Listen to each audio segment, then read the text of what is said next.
Hi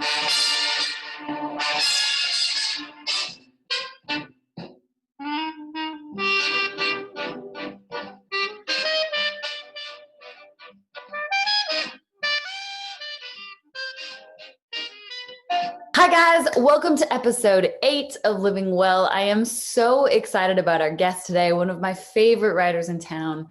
His list of accolades is so long, it is hard to even know where to start, but let's get right to it because I'm so excited to get into this conversation today.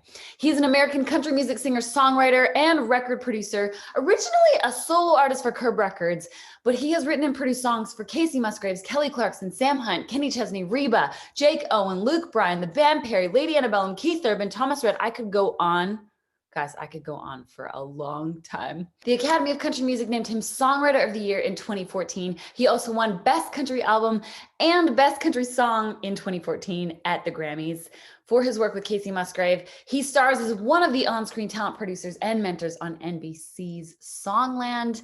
Please welcome our guest for today, Shane McAnally. Mr. Shane McAnally, how are you? I am embarrassingly pretty good. That is not something to be embarrassed about at all.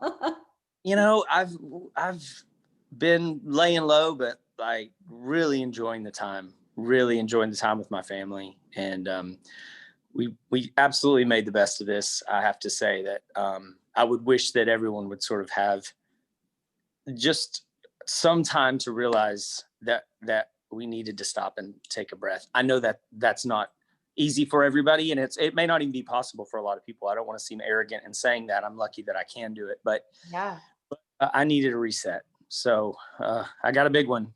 Shane, I'm so with you. I'm really looking to this year as a blessing. I mean, I think, well, I know you work as hard as I do. Like we just go. And sometimes we aren't even allowed this time to just stop and take a minute. Yeah. And hang out with your family, like you said, and just this year has given me a lot of perspective.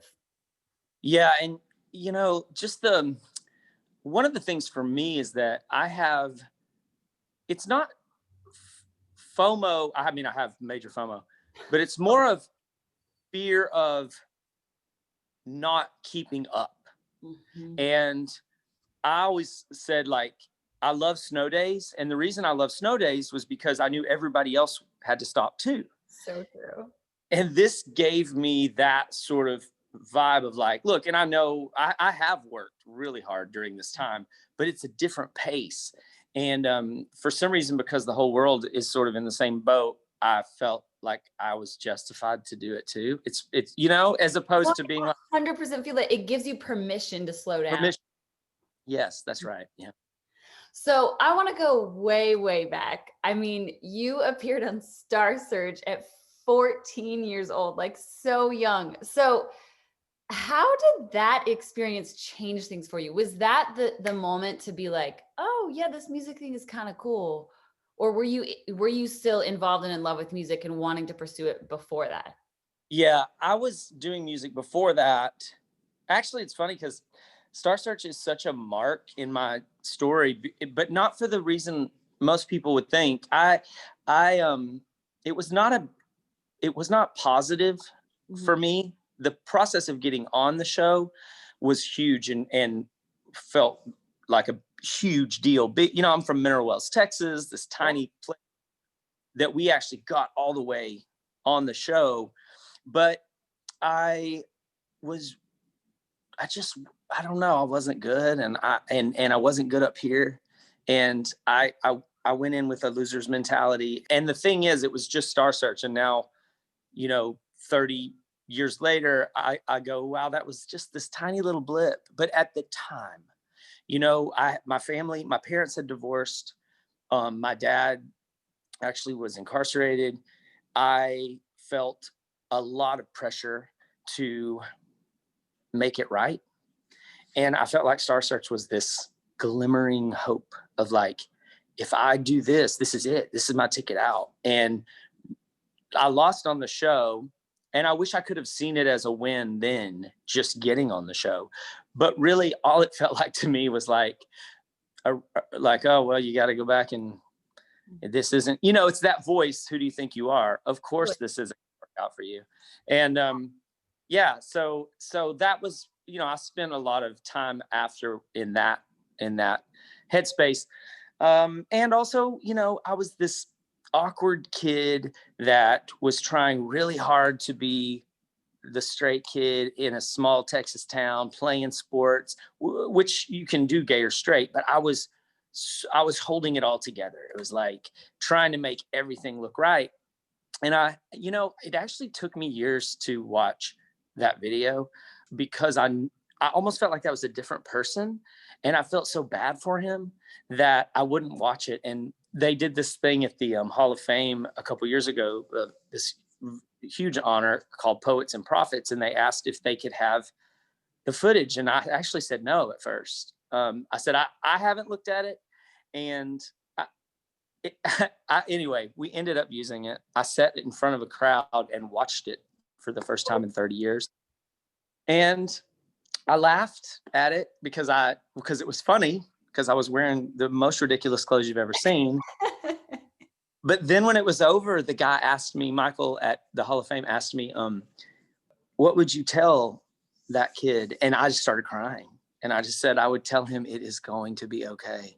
And I just wish he had known. So I know that wasn't really, you didn't really want to go all the way down that. Jimmy, that's perfect. No, I think that we can all think of times. I can think of little times when I was a little girl when we are living in that mindset. We are living in that loser mentality or scarcity mindset. And all we want to know is that it's going to be okay. And it's amazing that if we were to believe in that energy way back when, how it could have changed even that situation or that circumstance. But now looking back on it, I mean, a huge learning experience for anything. Yeah, I know it's that thing, like I don't want my own kids to ever feel that way, Yeah. but I don't know if I would be where I am if I hadn't of. And so it's so hard because I'm constantly telling my kids it's going to be okay. Everything is going to be okay, and because I didn't hear that growing up. And I didn't live in a world where my parents thought it was going to be okay. Yeah, me either. And so I don't know if feeling like you had to be the one to make it okay is what got us here. Who knows? But regardless of that, I do see it as a positive part. But it is a huge mark, like on the map. It's like that one is a big one. Absolutely. So you decided to move to Missouri shortly after that, and then you moved to LA. So first off, why Missouri? Was that family related or music related? Branson, baby. I was Really? playing in. I got a gig in Branson. I was playing Opries and stuff in Texas, which is a lot of people don't know that circuit, but Oklahoma, Texas, they still have them. And we would play. I would sing with the house band, and you would kind of every Saturday night make the circuit. And eventually, just from being on that, there was an opportunity in Branson for a teenage band. And so I moved up there, and it's funny because like all the people that did those sort of things with me, I was with Leanne Rimes, and Steve Holy and Leanne Womack, I didn't do a lot at the same time as her. Like she was a little bit before me. And then after me was Kacey Musgraves and Miranda and Marin, and so it's this little Texas circuit, but anyway. Yeah. So incredible. Okay. So then from that point, Branson, you decided to go out to LA. Now, were you looking to do something other than country music when you went there? How was it different in LA when you got there? Well, actually, I went from Branson. That was in high school. So I went from Branson. I went back to Texas. And then I was down in Austin I went for a year at the University of Texas. Then I moved to Nashville when I was 19. Got it. Yeah. And I was in Nashville, got a publishing deal, got a record deal. Nothing happened for 6 years though. I mean, that, it's that kind of thing. I was just in waiting and working at bars and stuff. And then a record came out in 99, and I had been in Nashville at that point at like 6 years. Nothing happened with my record. I was completely demolished. And, personally, I was so sad about it. It's just something I just felt like was going to completely line up for me, and it didn't. And then after that, I was just kind of mad at Nashville because they didn't play by the rules I had set, is what I always say, or read from my script. Sure. It never feels like it works out that way. No, I mean, if I could only see the things that I got to do, that's what I always tell people now doing that process is like, please look at the good stuff. I know how cliche that sounds, but I was on the road with Alabama and Kenny Chesney and playing all these shows and doing all this cool stuff. But all I could look at was radio ads. That's all I did was look at that ad week. I mean, and not loving the process. And so anyway, after that, I lost my deal and my publishing deal. And then I just went to LA. I mean, I realize now that LA was more of a coming out for me because I was in the closet in Nashville, even to myself. I think LA was sort of more personal than it was career. I thought it was career because I did play a lot of shows there and did a lot of like songwriter things. So I really, went out there kind of trying to search for a musical anchor or something that I could hold on to. But ultimately, I realized that the years I spent out there, it was really personal and trying to just feel comfortable being gay and in my own skin and being around like-minded people. And so that felt like, at the end of that, I was there for almost 8 years. And I felt like I had lost so much ground because all of the people that I had come up in Nashville with in those prior 7-8 years, it was like Keith Urban and all these people that in that time took off. The Warren Brothers, I used to do a lot of stuff with them. And so I am not really paying that much attention to country music from LA, but when I would dip my head in, I would be like, oh man, wonder if I'd stayed, But ultimately what happened was after spinning my wheels, I lost my house in LA. I mean, it was literally like one thing after another through the years. And again, for what was coming, it all makes sense. I needed all of those things. And, but what happened at the end of that was I went to Nashville sort of out of desperation. Like after 8 years, I was like, I have no idea what I'm supposed to be doing. I was 33 at the time. And I went to Nashville just on a trip. And my sister was living in Nashville, going to school at MTSU. And I met Erin Enderlin and wrote this song, Last Call, with her. And it ended up getting put on hold by Leanne Womack. Now, I had gotten my naivety back, if that's naivety, in that I had been out of the Nashville scene for so long that I kind of forgot that getting a hold doesn't mean shit. I mean, it's like it was just enough for me to hang on to. And I lost my house in LA and I just packed my stuff up and went to Nashville. I mean, no plan. And I had nothing. I was sleeping on my sister's couch. She got me a job at the bar she was working out in Hendersonville. And there I was, like this former Curb recording artist and had done all this stuff in LA. And I was just waiting tables again and had a song that might get recorded. And then it did. And there was something about that song being recorded that shifted the possibility. It was like, okay, because I really was giving up on music. I didn't know how to, but I didn't know what else I would do. But it just felt like at every turn I hit a wall. And I used to pray for a different dream. And because I just thought, God, this can't be what you want for me. It would reveal itself, right? I think, yeah. And so what was revealed to me was that I was meant to support artists in their careers, to be of service. And I had, up until that point, I had only seen myself as an artist myself, and I couldn't do it any other way. It's like, I want to be famous. Yeah. And so what is funny is letting go of that dream is what brought it back to me. So that's so beautiful. That gives me chills. Yeah. I mean, I really letting go of all of it and going, that means Jesus take the wheel. I mean, it's like, I can no longer do this. I'm gonna, I can't control it. And man, I get chills too. But because this morning I was walking the dog, I'm very metaphorical. And I believe that God is showing me things all the time. And our dog will run alongside my bicycle, and he's just this big, fluffy, you know, he's just a giant puff of hair and run beside my bicycle. But if he gets distracted, he will pull you, and he's strong enough to pull you over. And you have to hold the leash lightly. And that way, if he does do that, you're willing to let go of it. You'll get him, but it's like, you have to let go of it or you will fall over. And it just hit me. It's like, that is your life. That is your dream. It's like, you got it. You dream these things, but hold on loosely, because otherwise, hanging on to that dream so tightly, you might miss a bigger one. And that really hit me this morning. So it's funny we're talking about this.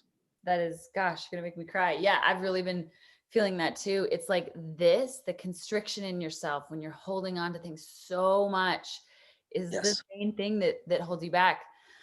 You have written so many insane songs. I don't even know where to start, but I want to ask you, is there one that you are most proud of? You know, it changes. I know, you know, as a songwriter, I always love your newest song, but what's funny is the song that I'm the most proud of that feels the most important to me is an old song, but just sort of got brought to the light in the last couple of years. And that is Rainbow, that Kacey Musgraves recorded. And it was a timeliness. It was another one of those hanging on too tightly, meaning that song was written 7 years ago. And she didn't put it on the first record. She didn't put it on the second record. Then there was this space of 4 years until Golden Hour. And there's reasons and things we could go into of why that worked out. But cosmic reason was that song had a bigger life. And so here it comes when we're dealing with Black Lives Matter, when we're dealing with LGBTQ rights being at risk, when we're dealing with an election 4 years that has torn this country apart, and then COVID, and the way it came out at the end of her record, it was never going to be a single. She sang it on the Grammys. It was just one of those things where, look, I'm not saying it fixed all those things. I'm just saying I had never had a song that had such relevance for the timeliness of the world. And then when she waited to put it out, it just felt divine. It felt like it was meant to be that way. And another good example of just going, hey, don't hold on so tightly that you miss something huge. What if I had forced it? What if I had forced that song on the second record and it had just been an album track that no one ever, you know, caught wind of? So another example. Yeah. You know, we're focusing on songwriting for these few weeks of Living Well. And I always like asking, I mean, as writers, clearly with Rainbow, I mean, that song had been around for a few years, but do you remember writing one song where you were in the room and you're like, this is going to be big, that like, this is something special? Do you remember one of those moments writing it? Or is it always sort of like, well, we'll just see what happens? It's mostly, we'll see what happens. Yeah. I think that I will say, and most of the time, the days you think this is it, it's not. It's normally not. But I will say we had a really strong feeling about John Cougar, John Deere, John 316. That day felt like, what do we do with this? Like, it felt special, you know. And we left there knowing that we had something that was, you know, probably gonna land somewhere big. And what's funny is we always joke is it has every American reference ever. And Josh was like, Osborne was like, well, I mean, this will work for anybody. I mean, any American would want to say this. And for some reason I sent it to Keith Urban, and I don't know why, it was, Josh always jokes, it's like the only person in our format who's, I mean, at that time, who was from another country. And you know, but it was the same. I mean, he had the same references and same things nostalgic to look back on. But yeah, that song, and it was hard to write. We didn't have that hook coming into the room. It came out in the song, and we never do that. I never do that. I don't like to write without a title. Totally. And you know, it was just one of those songs that was just waiting. I say songs are they're just waiting to be written, and when it feels like they've always been there, that's when you're onto something. And that's how that song felt. Absolutely. Now, I'm such a fan of NBC's Songland. Watching you in this show just come to life has been so inspiring to me. But for those who haven't seen it, who are watching, what is it like to work on that show? What is it like to work with that incredible team of people? Like, how did it even come about? Well, it's intimidating as hell, first of all. I will tell you, the greatest experience. I mean, I've loved every second of it and love every person I've met working on that show. It is exactly as it seems. But it came about, again, talking about that dream of missing out on the performance aspect of what I do. I knew that I wouldn't be singing on a stage like what you do. I mean, it's like, I knew that being out there on the microphone singing, there was something about that was not clear. It didn't add up, but I'm natural on stage. I like interacting with people mostly. And I was really missing a performance aspect. What would happen is I would do this songwriter nights at the Bluebird. And at the end of it, I would go, this is what I'm supposed to be doing. Like, I know how to tell stories and engage people. And I know how to do that. But what does this look like bigger than this? And so I feel like that's where Songland showed up. And it was years ago. I mean, the first call I got about it was, 6 years ago.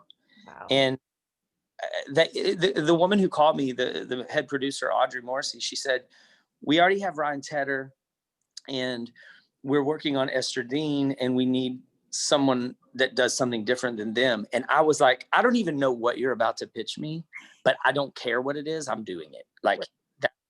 And honestly, in her description, the show changed entirely.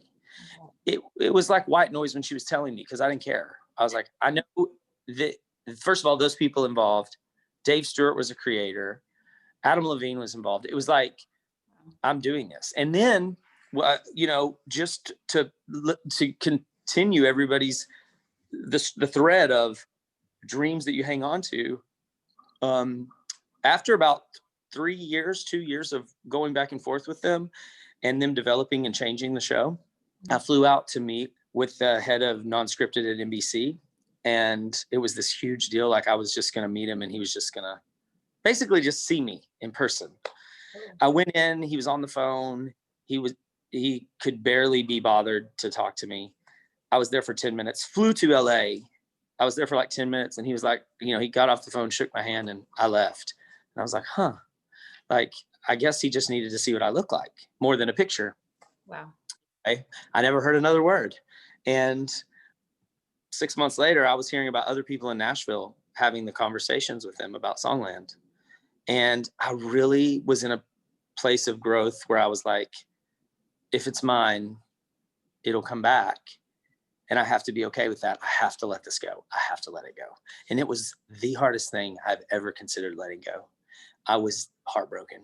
And a few months after that, Audrey, the producer, was in Nashville. And I knew that because someone had seen her, and I called her and said, hey, and she was so sweet. I love her still. She's just been such an incredible friend. And I said, hey, I heard you're in Nashville. I'd love to meet up with no pressure or strings attached or whatever.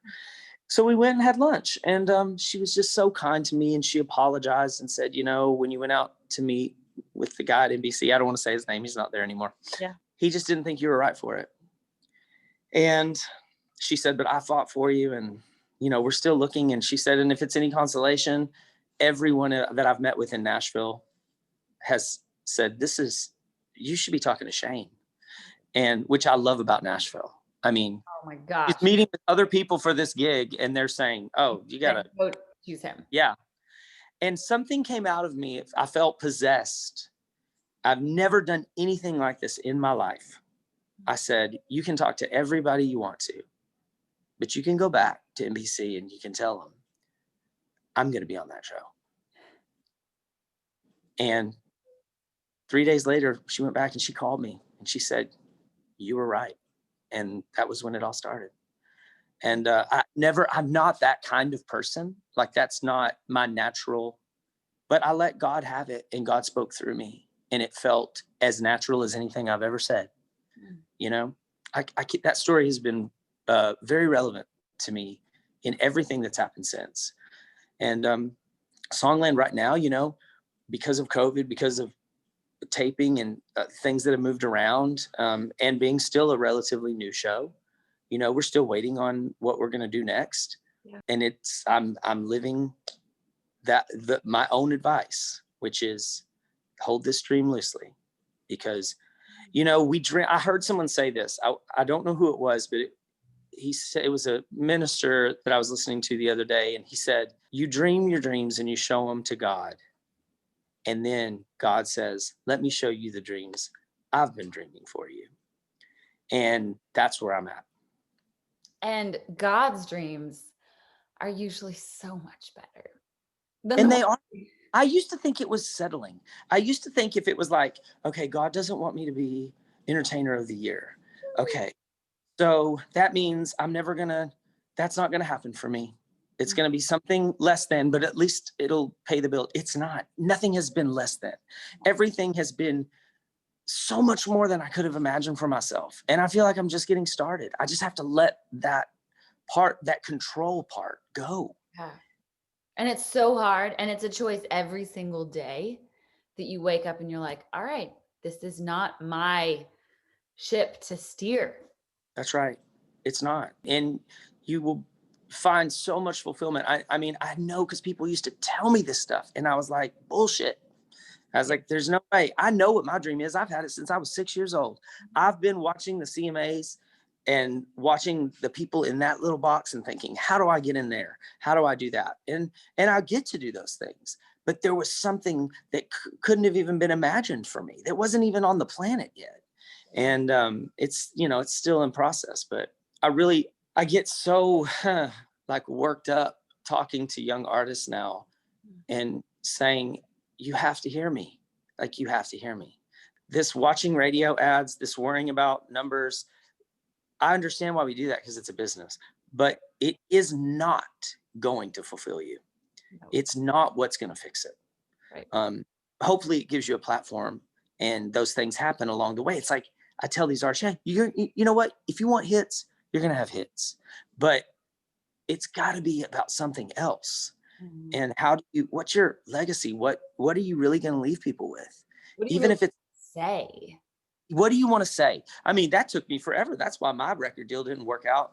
You know, I was chasing everything on the radio. I was just saying what other people said. I've done it too. And part of that was me being in the closet and thinking, well, I can't show my real self, right? Because no one will ever say that. Then I start writing all these super vulnerable songs about getting hurt, and all these guys record them. It's like, everybody said your songs are too vulnerable. That people, when I started actually writing my truth and came back, people are like, men won't say that. And women right now are in this empowerment thing. So there was that was just not true.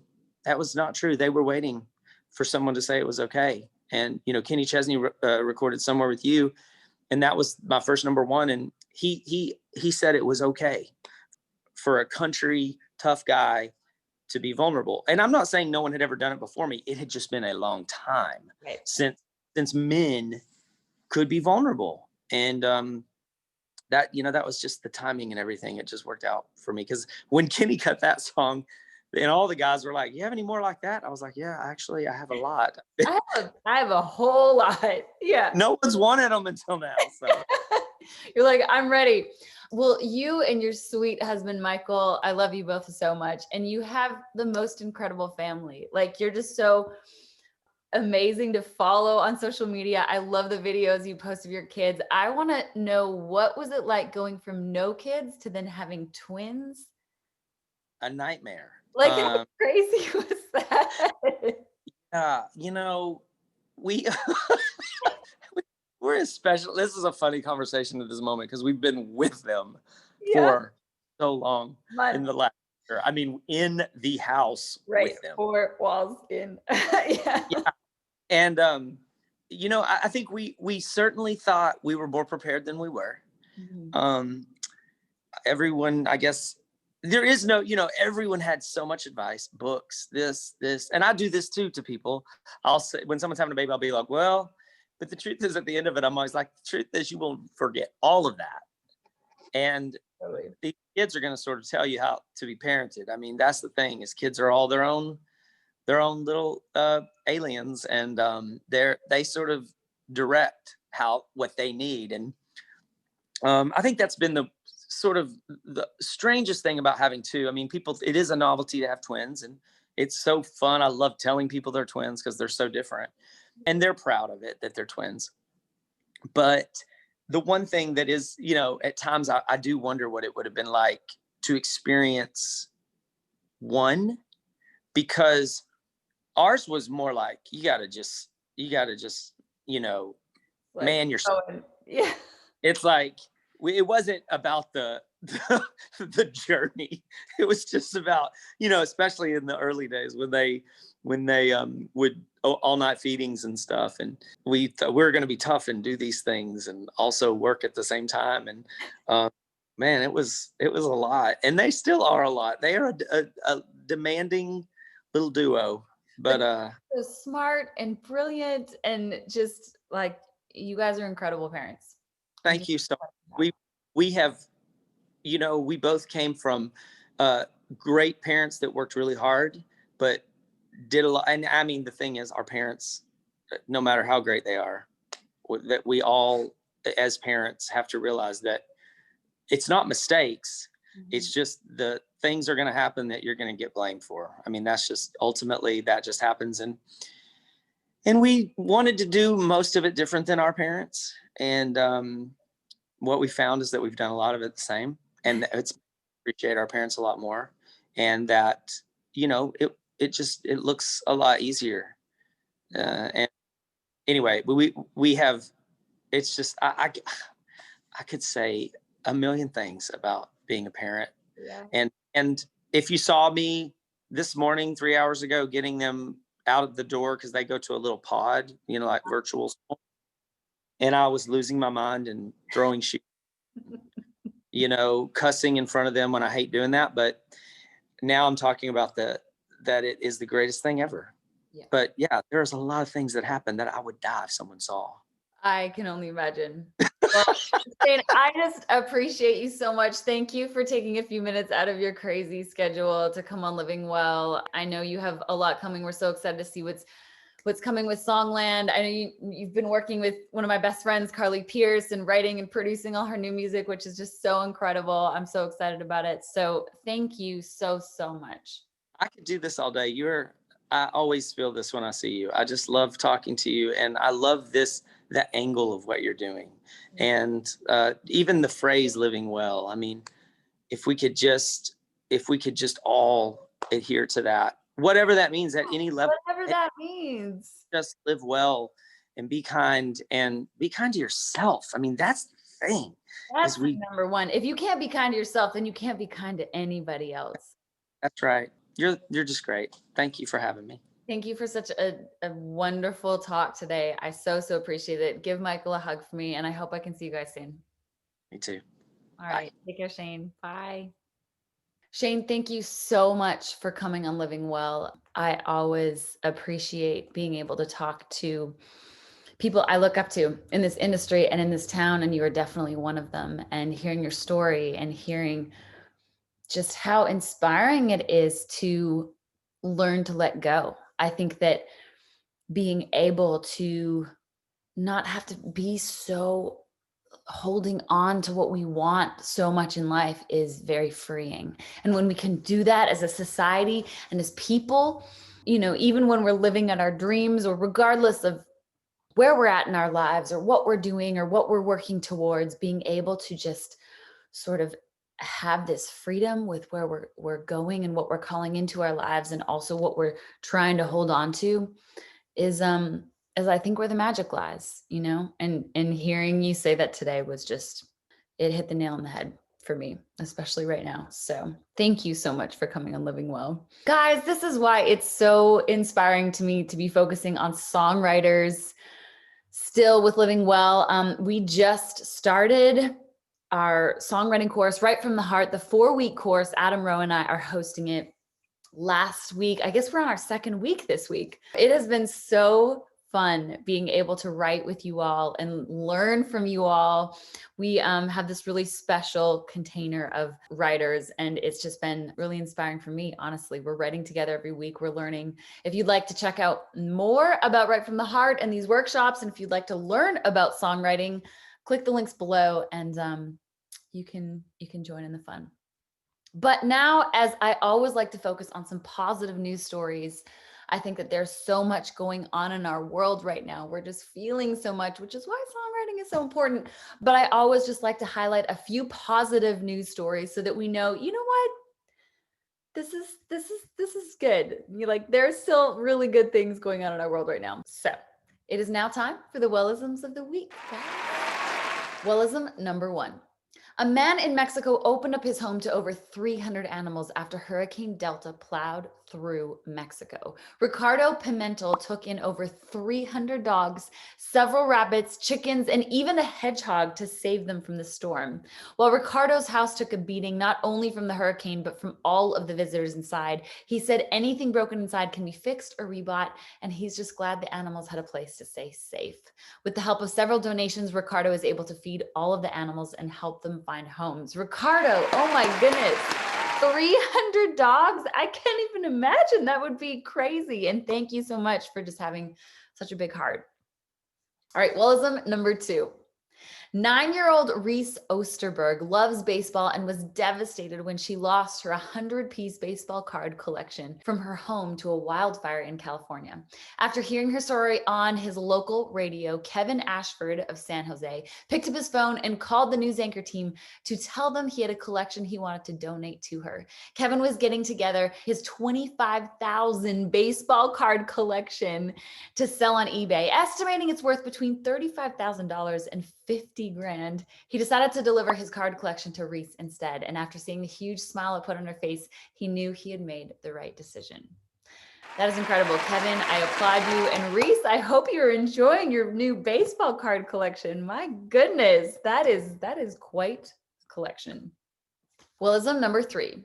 In education and psychology circles, actress Goldie Hawn is known for much more than her long career in film and TV. The Goldie Hawn Foundation, with its Mind Up program, has been teaching mindfulness in schools for more than 16 years.